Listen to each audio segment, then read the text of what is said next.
વાસુદેવયા શ્રી કૃષ્ણ ગોવિંદ હરે મુરારી ઓમ બધું જ વાંચી લો, બધું જ જાણી લો, બધું જ ભાગવતજી ગીતાજી બધું મોઢે કરી લો, પણ જો ઘરે ઠાકોરજીને મિશ્રી ભોગ ન કરી શક્યા તો સબ જ્ઞાન પોથી કો. પછી તો બધું એ પુસ્તકોનું જ્ઞાન છે, ઘરે વિરાજતા પ્રભુને કણિકા મિશ્રી ના આરોગાવી શક્યા. તો પહેલો ક એ કૃષ્ણનો, નવ ક. બીજો ક એ કાલિંદીનો, શ્રી યમુનાજીનો. ઘણા ભક્તિના દાત્રી શ્રી યમુનાજી છે. શ્રી યમુનાજી કાલિંદીની કૃપા થાય તો ઠાકોરજીમાં પ્રેમ વધે, તો કૃષ્ણ પ્રેમ જાગૃત થાય. અને સંયોગીની શક્તિ છે ને, આપણા ભક્તિમાં આવતા સર્વ પ્રતિબંધોની નિવૃત્તિ કરી અને યમુનાજી ઠાકોરજી તરફ લઈ જાય છે. પ્રતિબંધો નહીં આવે એમ નથી, દરેકના જીવનમાં અનેક અનેક પ્રકારના પ્રતિબંધો અને વિક્ષેપો હોય છે, પણ જે યમુનાજીનું આરાધન કરે છે, યમુનાજી એના સમસ્ત પ્રતિબંધો નિવૃત્ત કરી એને કૃષ્ણ ભક્તિમાં જોડી દે છે. તો બીજો ક એ કાલિંદીનો ક છે, ત્રીજો ક્ર એ કથાનો ક છે. સેવા અને કથા એ વૈષ્ણવના જીવનમાં અનિવાર્ય છે. નિત્ય ભગવદ વાર્તા કરવી. એક સંકલ્પ કરો, ચંપારણમાં આવ્યા છો તો રોજ કોઈ પણ એક પુષ્ટિ માર્ગીય ગ્રંથ અથવા પુસ્તકનું એક પાનું વાંચીશ. ચલો તમને વધારે વાંચવામાં કદાચ તકલીફ પડે છે, એક નિયમ કરો, રોજ એક વાંચીશ. અને જો કદાચ રોજ એક વાર્તા વાંચી શકો તો સર્વોત્તમ છે.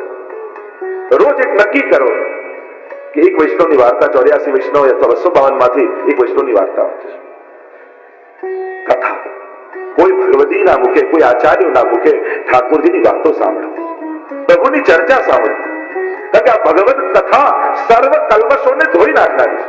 ગોપી ગીતમાં ગોપીજનો કહે છે, પ્રભુની કથા કેસી હૈ, તવ કથામૃતમ તપ્ત જીવનમ. સંસારમાં તપેલા જીવને શાંતિ આપનારી છે. કલ્મશાપહમ, અંતઃકરણમાં રહેલા સર્વ કલ્મશોને ધોઈ નાખનારી છે. કથા સાંભળતા સાંભળતા મન પવિત્ર બને છે. જેટલી ભગવત કથા સાંભળશો એટલું તમારું અંતઃકરણ પવિત્ર બનવા લાગશે, સ્વચ્છ બનવા લાગશે. શ્રીમદાતમ, શ્રીને આપનારી છે. અને ભૂરિત જનો સદા એનું ગાન કરે છે. તો નવકામાં, નવ કમાં ત્રીજો ક છે વૈષ્ણવના જીવનનો, એ છે કથા. ભગવત કથાનું પાન, ભગવત કથાનું ગાન. અને જયારે એ જીવનમાં આવે તમે નૌકા પર સવાર થયા. ચોથો ક છે, પહેલો ક કૃષ્ણનો, બીજો કાલિંદીનો, ત્રીજો છે કથાનો, ચોથો ક છે કૃપાનો. કે બધા સાધન કરી દો પણ કૃપા વગર સંભવ નથી. ભગવત કૃપા વગર સંભવ નથી. તમે મોંઘામાં મોંઘી પુસ્તક યા ગ્રંથ ઘરમાં લાવી શકો, પણ કૃપા થાય ને તો જ એ ખોલીને વાંચવાની ઈચ્છા થાય. કૃપા વગર સંભવ નથી. હું તો ઘણી વાર એટલે જ કહું ને, આપણે માનીએ કે માળા કરવાથી કૃપા થાય, પાઠ કરવાથી કૃપા થાય, યાત્રામાં જવાથી કૃપા થાય, કથા સાંભળવાથી કૃપા થાય. પણ હું તો એમ જ કહું, કૃપા થાય તો જ માળા હાથમાં આવે, નહીં તો કબાટમાં વર્ષોથી પડી હોય. કૃપા થાય તો જ પાઠ કરવાની ઈચ્છા થાય, નહીં તો પુસ્તક તો વર્ષોથી કબાટમાં પડી હોય. કૃપા થાય તો યાત્રામાં આવે, કૃપા થાય તો સત્સંગ મળે. અને એટલા માટે ચોથો ક છે કૃપા. અને એમાં પણ પ્રભુ કૃપા, ગુરુ કૃપા અને વૈષ્ણવ કૃપા. તો શ્રી ઠાકોરજીની કૃપા, શ્રી વલ્લભની કૃપા અને ભગવદીઓની કૃપા, આ ત્રણ કૃપા જ્યારે કોઈ એક જીવ પર થાય ત્યારે એ પુષ્ટિનું પરમ ફલ પામે છે. અને એટલા માટે આ ત્રણેયની કૃપા મેળવવાનો પ્રયાસ કરજો. કારણ કે કૃપા વગર સંભવ નથી. આપણે ગમે તેટલા સાધનો, ગમે તેટલી ઈચ્છાઓ, ગમે તેટલા મનોરથો મનમાં કરીએ, પણ જ્યાં સુધી ઠાકોરજી પોતાની કૃપાનો સિક્કો ન મારે ત્યાં સુધી આપણું થતું નથી. કેટલા લોકોને ઓળખું છું, વર્ષોથી વિચાર કરે છે કોઈક ને કોઈ સત્કર્મ કરવાનો, પણ ક્યારે મેળ જ ન પડે. તમારી ભક્તિમાં અનેક પ્રકારના પ્રતિબંધો આવતા હો તો માનજો કે હજી ભગવત કૃપા નથી થઈ. તો ચોથી કૃપા ભગવત કૃપા. પહેલી કૃષ્ણની, બીજી કાલિંદી, ત્રીજી કથા, ચોથી કૃપા અને પાંચમું તત્વ, નૌકાનું પાંચમું તત્વ એ છે કાની. ભક્તિ માર્ગમાં આડી કાની જેને કહીએ, આપણે આડીનો માર્ગ છે, કાનીનો માર્ગ છે. ગમે તેટલી ઉત્તમ સામગ્રી તમે પોતે જાતે સિદ્ધ કરી હોય, ઉત્તમ પદાર્થો પધરાવીને કરી હોય, ઠાકોરજી આગળ ધરી પણ દીધી, પણ જ્યાં સુધી મહાપ્રભુજી, ગુસાઈજી અને વ્રજભક્તોની કાની ના આપો ત્યાં સુધી ઠાકોરજી એની સામે જોતા પણ નથી. આ પુષ્ટિ માર્ગીય વિવેક છે. અહીંયા સીધું કરી લઉં, ધરી લઉં, ભરી લઉં એ પુષ્ટિ માર્ગ નથી. પણ કર્યું પણ કોની આડીથી, ધર્યું પણ કોની સાથે, ભર્યું પણ કોને હાથ લગાડી. બાકી તો ઘણા એમ થાય જેમ યજ્ઞ કરતા જાતે હોમ એમ ઝારીથી મારા હાથે ભરું ત્યારે એમ લાગે કે ભરી.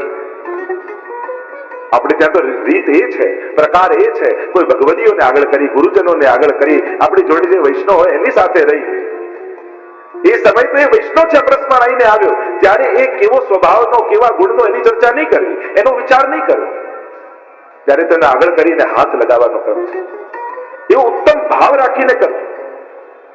અને એટલા માટે તમે ભક્તિ કરો છો, ઠાકોરજી તરફ પ્રયાણ કરી રહ્યા છો ત્યારે વિચાર કરજો કોની કાની થકી મારા ઉપર ઠાકોરજી કૃપા કરશે, કોની કાની થકી વલ્લભ મારી સામે જોશે. અને એટલા માટે જ આપણે ત્યાં જેમ કોઈ પણ સારો પ્રસંગ આવે, ઘરમાં પણ અન્નકૂટ કર્યો, મનોરથ કર્યો ત્યારે કોઈ ને કોઈ વલ્લભકુળને પધરાવીએ, ઠાકોરજીને ભોગ ધરાવીએ, એમના હાથે આરતી કરાવી. કેમ? એનો ભાવ શું? એનો ભાવ એ કે ઠાકોરજીને જે પ્રિય છે એના હાથે જો ભોગ ધરાવું તો ઠાકોરજી બહુ પ્રસન્નતાથી આરોગશે. એટલે કે કેવલ હું જ કરું એવો આગ્રહ ન હોય, પ્રભુને કોના થકી સુખ છે એને આગળ કરું તો મારા ઠાકોરજી રાજી થાય. આ વિવેક વૈષ્ણવતાનો વિવેક છે. અને એટલા માટે આપણે કોઈ પણ પ્રસંગ આદિ હોય તો વૈષ્ણવને વલ્લભ આદિનો આ બધો ક્રમ કેમ છે? કારણ કે કાનીનો માર્ગ છે, આડીનો માર્ગ છે. મહાપ્રભુજીની કાની થકી આપણા રાગ, ભોગ અને શૃંગાર ઠાકોરજી આપણે ત્યાં અંગીકાર કરે છે. બાકી ગમે તેટલા ઉત્તમ પદાર્થો લઈ આવો, ઠાકોરજી પદાર્થને જોઈને સ્વીકાર નથી કરતા, ઠાકોરજી કાનીને જોઈને અંગીકાર કરે છે. આપણે ત્યાં અનેક પ્રસંગોમાં તમને જોવા મળે. અને એટલા માટે આપણે ત્યાં નૌકાનું પાંચમું તત્વ છે કાની. પહેલું તત્વ કૃષ્ણ, બીજું કાલિંદી, ત્રીજું કથા, ચોથું કૃપા, પાંચમું કાની અને છઠ્ઠું છે કીર્તન. છઠ્ઠો ક છે કીર્તન. આ નૌકા વલ્લભની એ છે જેનાથી પાર ઉતરવાનું છે. અને આ નૌકાનો છઠ્ઠો ક એ કીર્તન છે. પ્રભુની કીર્તિનું ગાન એ કીર્તન. અને એમાં પણ જો અષ્ટસખાની વાણી ગાઈ શકતા હોઈએ તો આગ્રહ રાખીએ. અરે ગાતા ના આવડતું હોય તો વાંચીએ, બોલીએ. કારણ કે આપણે ત્યાં કેવલ રાગની જ મહત્તા નથી, આપણે ત્યાં શબ્દોની પણ એટલી જ મહત્તા છે. ઘણા કે અમને કીર્તન ગાતા નથી આવડતું, વાંધો નહીં, વાંચતા તો આવડે છે. કારણ કે જેટલો રાગની મહત્તા છે એટલા શબ્દોની પણ મહત્તા છે. અહીંયા સૌથી ઉત્તમ રાગ આપણે ત્યાં તો અનુરાગ જ કયો છે. ત્યાં અનુરાગ છે ગાવામાં, વાંચવામાં. અનુરાગ એટલે પ્રેમ. અને એટલા માટે શરૂ કરો. અને શરૂ કરશો તો ક્યારેક ગાતા પણ થઈ જશે. ઠાકોરજીને એમ થશે કે આના મુખે સાંભળ્યું બહુ, હવે કઈ ગાતો થાય એવી કૃપા કરો. ઠાકોરજી એવું મેળ કરાવી દેશે કે તમે ગાતા થઈ જશો. અને કદાચ વાંચતા હશો તો આપણે ત્યાં રૂપા કોરિયાનો પ્રસંગ આવે છે ને, ઠાકોરજીએ કહ્યું કે આ મને બેસરું ગાતો તો હું તો વાર્તા સમજીને સાંભળતો હતો. જયારે મને વાર્તા કહે છે તો ઠાકોરજી તમારી વાર્તા સાંભળશો. પણ કીર્તન એ છઠ્ઠો ક છે. સાતમો ક આપણે ત્યાં કયો અને એ છે કુલ. આપણે ત્યાં વલ્લભ કુલ. અને વલ્લભ કુલનો આશ્રય આપણે ત્યાં જે પરંપરા છે વલ્લભની. અને સર્વોત્તમ સ્તોત્રમાં જે આજ્ઞા કરી અશેષ ભક્ત સંપ્રાર્થ ચરણા, અને ત્યાં કહ્યું જે સ્વવંશે સ્થાપિતા શેષ સ્વ મહાત્મ્ય સ્મયાપહ.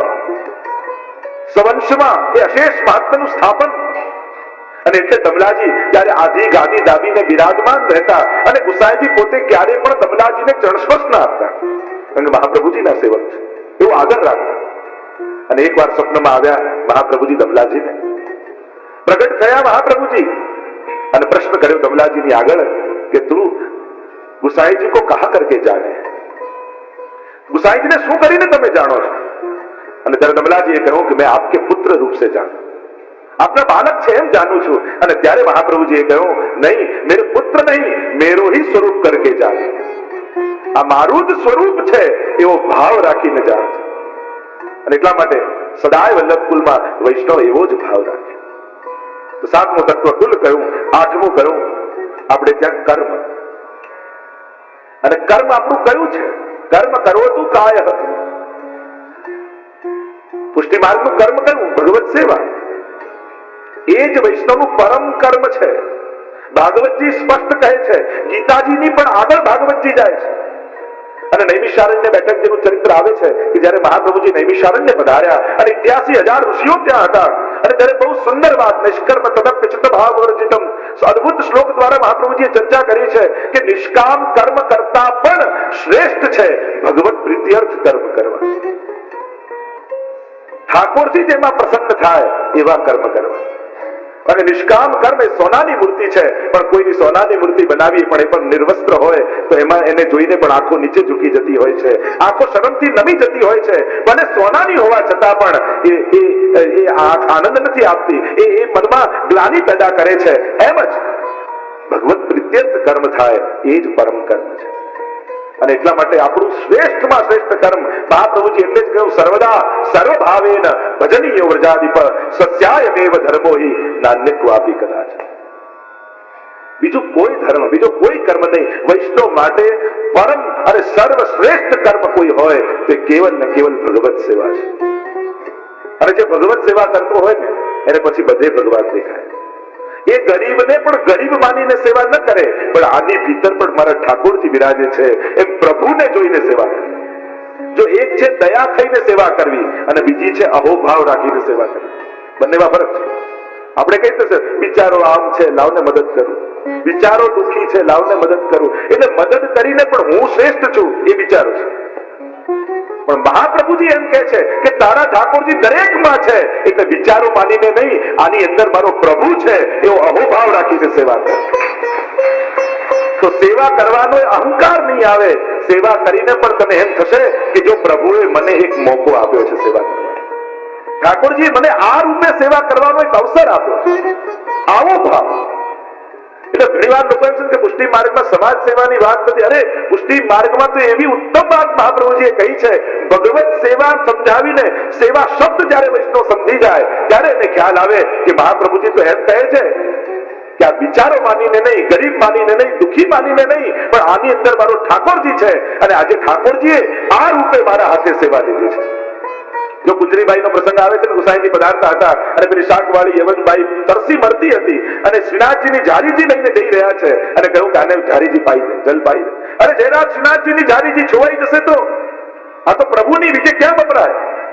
કહ્યું કે હમણાં મને શ્રીનાથજી આ બાઈની અંદર દેખાઈ રહ્યા છે, આની ભીતર બિરાજેલો મારો શ્રીનાથજી મારી પાસે જારીજી માંગી રહ્યો છે, એટલે આને પાય તો મારા શ્રીનાથજી આપમેળે તૃપ્ત થઈ જશે.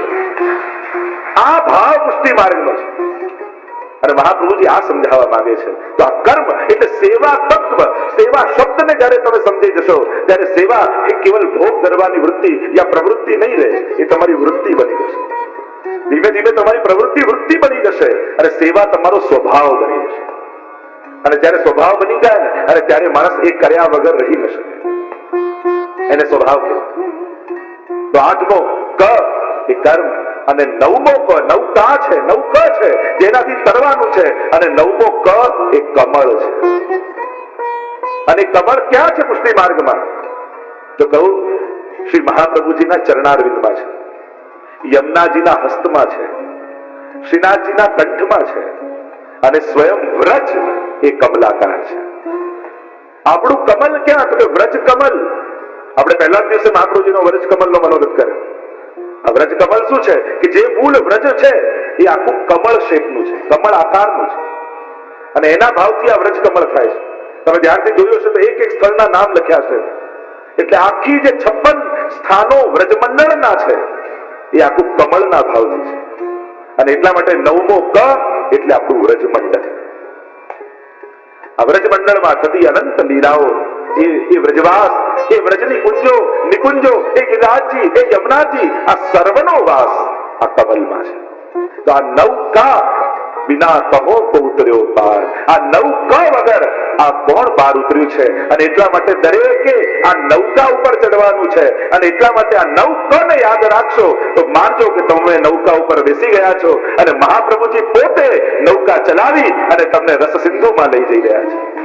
અને એટલા માટે હરિરાય મહાપ્રભુજી આગળ ગાન કરતા કહે, ऐसे प्रभु क्यों विसारिए जाकी कृपा अपार. જેની અપાર કૃપા છે તો પલ પલ મેં રટતે રહો શ્રી વલ્લભ નામ ઉચ્ચાર. મર્યાદામાં ગણિતાનંદ છે, પ્રાકૃત છે દેવો. અને પ્રાકૃતતા એટલે જેટલું કરો એટલું જ આપે, એ પ્રાકૃતતા. દેવતાઓ પ્રાકૃત છે, મંત્રને આધીન છે. ઘણી વાર આપણે ભાગવતજી આદિના પ્રસંગોમાં સાંભળતા હોઈએ ક્યાં ઉપાસના કરી, બ્રહ્માજી પ્રસન્ન થઈ ગયા, મહાદેવજી પ્રસન્ન થઈ ગયા, અને આપણને એમ થાય કે આવા અસુરથી, આવા રાક્ષસથી દેવતાઓ પ્રસન્ન કઈ રીતે થઈ શકે? આજે કોઈ સારો વ્યક્તિ, સજ્જન વ્યક્તિ, ભગવદી વ્યક્તિ ભગવાનનું નામ લે તો દેવતાઓ પ્રસન્ન થાય તો સમજાય.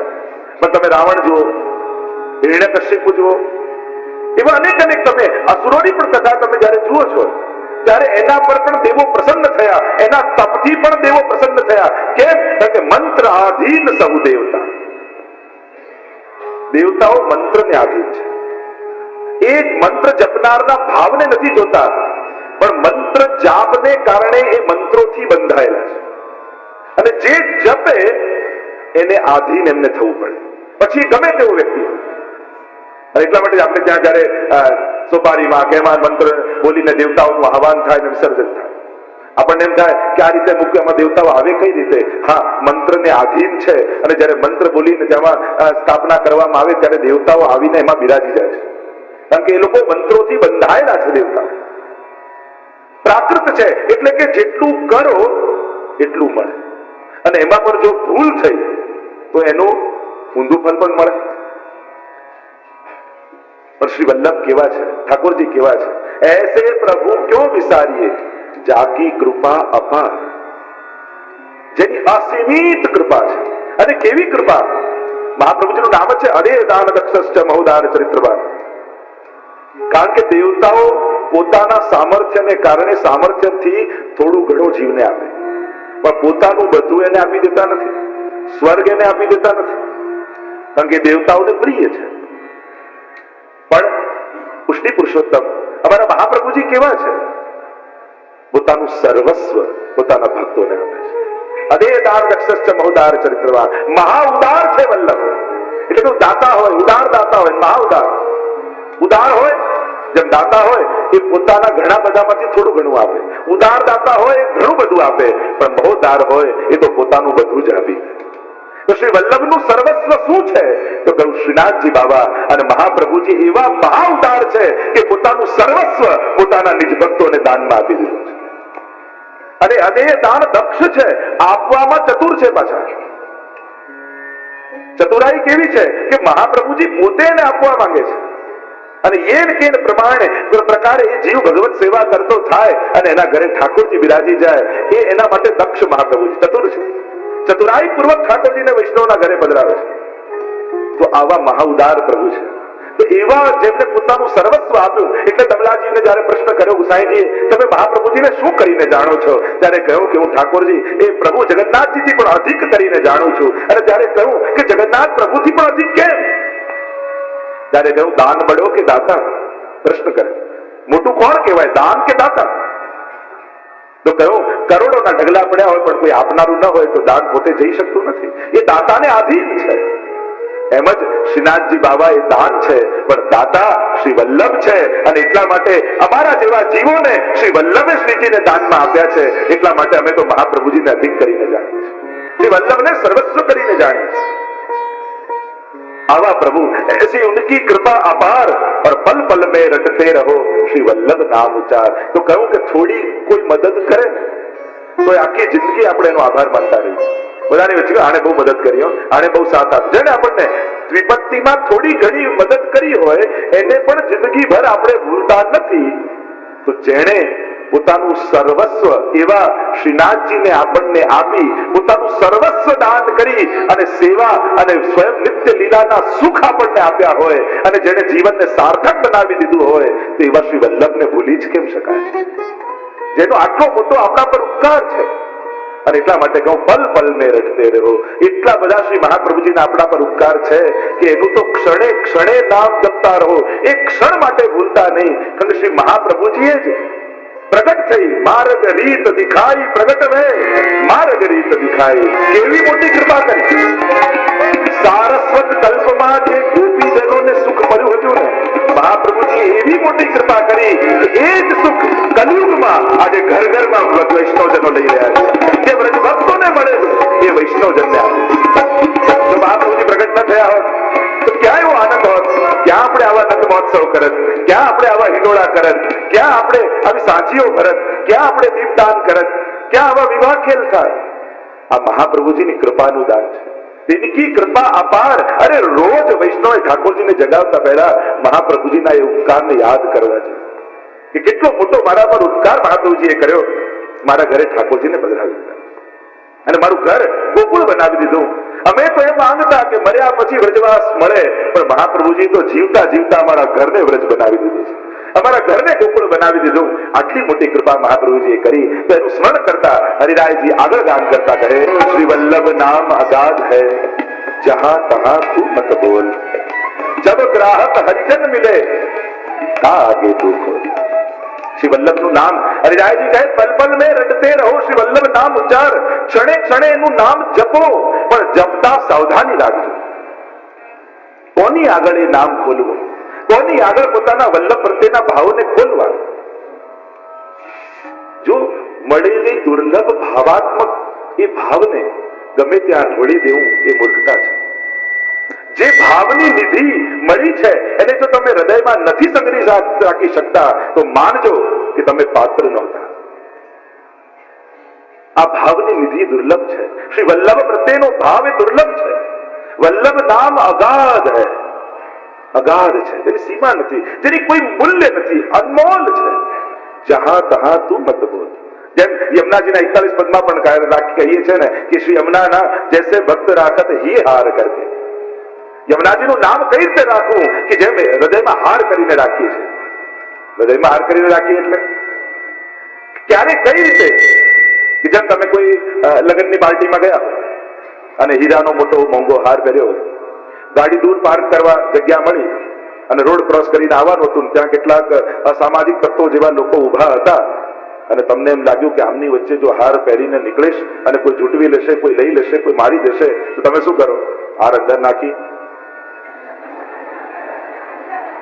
એટલે કે એને દેખાય નહીં એટલે રાખી અને પછી જાઓ અને છેક પહોંચી ગયા અને પાર્ટીમાં આવી ગયા લગ્નની અને બધા જ હવે સ્વજનો, પોતાના ઓળખીતા અને પોતાના સખીજનો, પોતાના મિત્રજનો છે એટલે હવે ઢાંકી નાખો, હવે તો બધાને દેખાય એ રીતે બહાર કાઢી અને પછી આપણે જઈએ જેથી 4 જણા પૂછે કે ક્યાંથી લાવ્યા।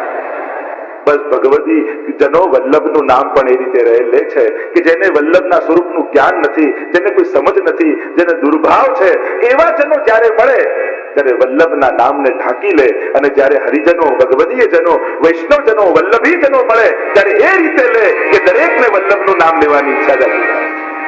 वल्लभ नाम अगाध है जहां तहां तू मत बोल, जब ग्राहक हरिजन मिले ता आगे तू। और दयाराम भाई पर कहे नहीं, जगत जपे नृप नाम रहो जस सगळे फैली, पटराणी नु नाम लहे रहे जे रंग पहली। दयाराम भाई वो सुंदर बात करता कहे कि श्रीनाथजी છે ને તો રાજા જેવા છે અને રાજાને આખી પ્રજા ઓળખતી હોય, રોજ એના દર્શન કરતી હોય, એના સ્વભાવ અને સામર્થ્યથી બધા પરિચિત હોય, પણ રાણીને બધાએ ન જોઈ। રાણીને તો એ જ જુએ, એ જ જાણે, એ જ એના ગુણો અને સ્વરૂપથી પરિચિત હોય જે અંતરંગ રંગ મહેલના જીવો। આમ દયારામભાઈ કહે કે શ્રીનાથજી બાવાને તો દુનિયા જાણે છે, પણ સ્વામીજીનું વલ્લભને તો એ જ જાણી શકે જે નિત્ય લીલાના જીવો હોય, નિજ લીલાના જીવો હોય, નિકુંજના જીવો હોય, દૈવી જીવો હોય, એ જ વલ્લભના સ્વરૂપને જાણી શકે। અને इसीलिए पुकार की सेवा मार्ग चलायो, भक्ति मार्ग विस्तार्यो, सेवा मार्ग चलायो, भक्ति मार्ग विस्तार्यो, देव श्री गोसाईजीનું નામ અમને પ્રાપ્યારું છે, દેવ શ્રી ગોસાઈજીનું નામ અમને પ્રાપ્યારું છે, દેવ શ્રી વલ્લભ પ્રભુનું નામ અમને પ્રાપ્યારું। વલ્લભ નામ અગાધ है जहां तहां तू मत बोल, जब ग्राहक हरिजन मिले आगे। અને જ્યારે હરિજન વલ્લભીય ગ્રાહકો મળી જાય, જેમ કોઈ સારો ગ્રાહક આવ્યો હોય અને સારો ગ્રાહક આવે ત્યારે કેટલું સાચવે દુકાનવાળો કે એ ખાલી હાથે પાછો ન જાય, એ બધી જ યુક્તિ કરી। જે દુકાનમાં ગ્રાહક આવ્યો હોય તો એનું મેઇન ઇન્ટેન્શન શું હોય કે ગમે તેની ખુશામત કરે, એની વ્યવસ્થા કરે, એને માન આપે, આ બધું જ કરવા પાછળ કારણ શું કે માલ લઈને જાય, ખાલી હાથે ન જાય। એમ જ જ્યારે વલ્લભીય જન મળે તે તમારી જવાબદારી છે કે એના વલ્લભના રંગમાં રંગી અને પછી જ મોકલવો, એ કોળો ન જાય એની સાવધાની તમારે રાખવી। તો જબ હરિજન ગ્રાહક ले आगे तू खोल श्री वल्लभ वर को छाड़ के और देव को ध्याय तामुक पनैया कूटीए जब लग तूटी आए કોઈ મૂર્ખ વ્યક્તિ હોય એના માટે આપણે કહેવત કહેતા આના માટે તો જોડા મારવા છે એમ કહીએ કહેવત આ કહેવત છે તામુક પનૈયા કૂટીએ એના મુખમાં તો જોડા મારવા છે કારણ જેમ કોઈ મૂર્ખ વ્યક્તિને ઘણું બધું ધન આપ્યું હોય એને બધું ગુમાવીને આવે તેના સ્વજનો કહે કે આના માટે તો જોડા મારવા છે કઈ સાચવી ન શકે એમ જ તમને મહાપ્રભુજીએ બ્રહ્મ સંબંધ આપ્યો પૂર્ણ પુરુષોત્તમ શ્રી કૃષ્ણની સેવા બદલાવી વ્રજ ભક્તોની રીત આપી વ્રજજનોનો ભાવ આપ્યો અને આ બધું આપ્યા પછી પણ જે જીવ કેવલ તુચ્છ વસ્તુઓ